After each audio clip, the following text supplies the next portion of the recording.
Hello everyone, Ganondorf here, and we've got another figure, this one being the counterpart to the Twilight Princess Link one, and this is Ganondorf. Probably, literally the biggest one I've got. Not the tallest, but definitely the biggest, like, full figure. This thing is gigantic. I mean, it doesn't even fit all on the screen, and I've got it practically against the back of my wall, and my camera is zoomed out as far as I can have it. I really need to get a macro lens or like a really wide angle close-up lens, but I don't have that.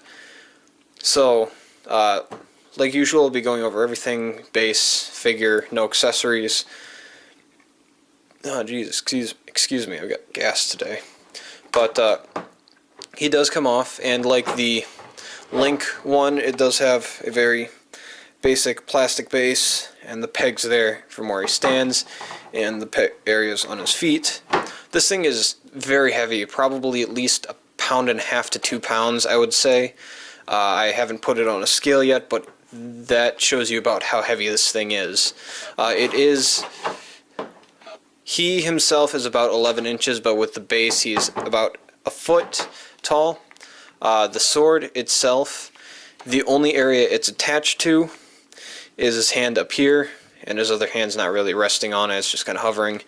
His cape does kind of billow out and stuff like that. It's a very hard, tough plastic with some golden rose gold paint on it. But this figure has tons of detail in it compared to like the Link figure. This one I like a lot better than the Link one. So I'll be going over everything, starting from bottom, going up. I'll start with the sword first though. So on the bottom you've got some kind of like design here. It's the same on the back. And then you go up to kind of this cloth wrap with a bunch of like rope around it, like a red rope on it, and it gets kind of purple right here. And then you've got like orange and kind of green designs on it. And then you move up to the whatever this is called on the sheath. It's got very intricate design. Very nice. It's got kind of a gray back and then kind of a silver metallic-y paint to kind of draw out like the shape. And then you've got your handle up here, which is kind of just a silver paint with some detail. It's a hard plastic. I'll go over the cape next since it's just kind of easy. So you've got a matte black cape, and then you've got your design. These are in rose gold, like a rose gold paint, and then this is a normal gold. And that's the symbol that replaced the moon and star. The inside, which I find surprising, is a red, but if you can see, it's like bezel or like drop down, but it's not like that on the back at all, which I found very odd that they would add that. And then the top of his cape, kind of the crest, he doesn't even fit in the entire frame. This part is just kind of like a light gold silver paint there with kind of a purpley pink right there, and there's some detail, some texture to it. And this top part is just kind of a lighter gray, a really matte color. So let's go on to his shoes, if that'll focus. Okay, so basically anything that I say is like a pink purple, that's going to be like this. So that's kind of prevalent through a lot of his stuff. So if I say it's a pink purple, it's just that. So on his boots, on either side, you've got a pink purple you've got a pink purple texture there, and that's on the inside as well. So right there, kind of a red lace going presumably around the entire shoe. A really flat square shoe. And then you've got kind of your shin guards here. Moving up to the pants, they're very baggy and have a lot of like line art stuff in them. These are all like indented. Each line is kind of indented into the pant, and that's kind of the same. It's mirrored on each side. so each basically half of the pants and boots are the same. And then you get up to his belt, which is kind of that purple-pink texture pattern with a backdrop of the light gray. And there's some just red knots there, which kind of are supposed to hold these plates on. As you can see right here, there are two that kind of wrap around the back.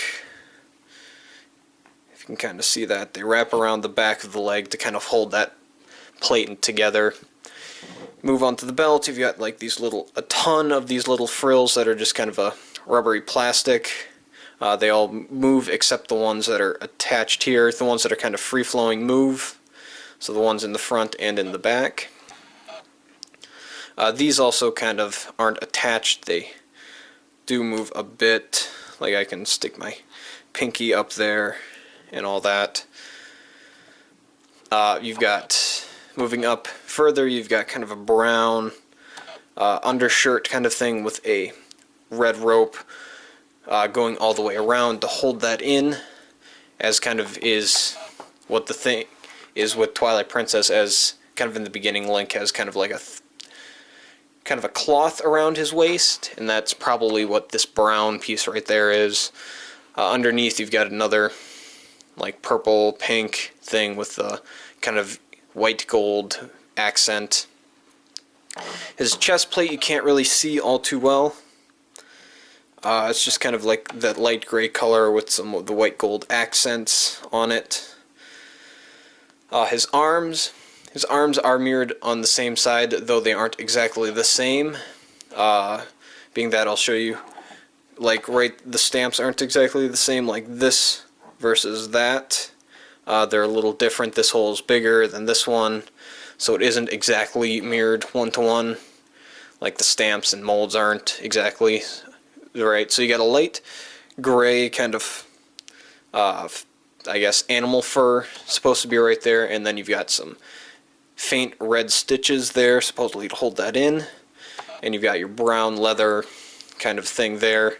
And underneath his armor, you've got the same kind of material, I'm going to assume, as the pants, so it's got like the lines and stuff. Red armbands. His gauntlets are very well detailed. You've got kind of gold like flowers and then your red knots to kind of hold it on. He's got that triangle right there actually is the Triforce, and if you were to look at it carefully, I'm not sure if it'll show up on the camera or not, there's actually two other darker gray triangles underneath this to represent wisdom and courage, and then his power is highlighted. You got your kind of pink purple material, a gold bezel there. It's kind of plated. You got a lot of smaller details on there. And it's the same on the other one as well, except for the fact that it doesn't have the triangle on this hand as it does that. His hands are kind of a gray color, as Ganondorf is kind of gray. His nails are painted black. And he's got kind of a black glove on. Then he's got the Gerudo.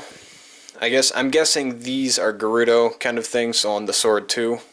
So you can actually like hold it, as it's kind of like a sage's sword. He's got Gerudo fabrics kind of covering his chest plate a little bit, and those are held by two kind of gold flower buttons on his chest or shoulder pieces. So right there. Then he's got kind of some detailing on the shoulder pieces with like the gold flower buttons again. Going on to the back, this holds up the cape. It's got a big collar too. If I'm gonna raise the camera a bit.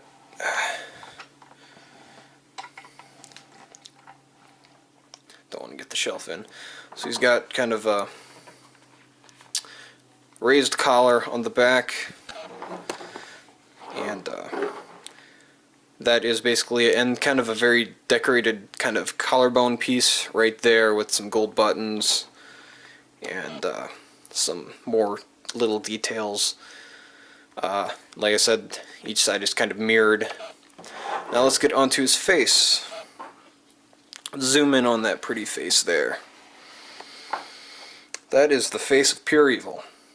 So, on this face you've got some nice detail. His beard and hair is all very highly detailed. As you can see, his sideburns have a lot of like flair to them, kind of bright orange and dark orange to add contrast. His beard is has got a lot of lines to it as well, as do his eyebrows, which morph into his hair. He's got that gold headpiece on. Come on. He's got that gold forehead piece, as is common with Gerudo's, and that kind of ties into his hair piece, which is held in a kind of crown-looking thing from the front. And then on the back is kind of the other part of the crown. You've got your ginger curls, I should say. So some ginger curls, and yeah, that's basically it on the face. And he's kind of in a down-looking position like this. His eyes are kind of looking up a bit. So as he's like sneering at you and kind of glaring at you and all that, that's what it's supposed to mean, I believe. But yeah, this is kind of a tough review to do as he is so big. Like at being at over a foot high, it's a tough review. And there's a lot of detail on this that I had to go over, if I can put them on the base. So yeah, that was Ganondorf, the Twilight Princess Dark Horse figure. Thank you guys for watching. If you want to know more information on the figure, where I got it, price, see the box and stuff, I did an unboxing where I unboxed both this figure and the Link figure, as the boxes are fairly simple and there isn't much to it, so I decided to do both at the same time because I got both at the same time. But yeah, thank you guys for watching. Don't forget to check out any other unboxings and reviews. Check out my gameplay stuff, and I'll see you guys next time. Bye-bye.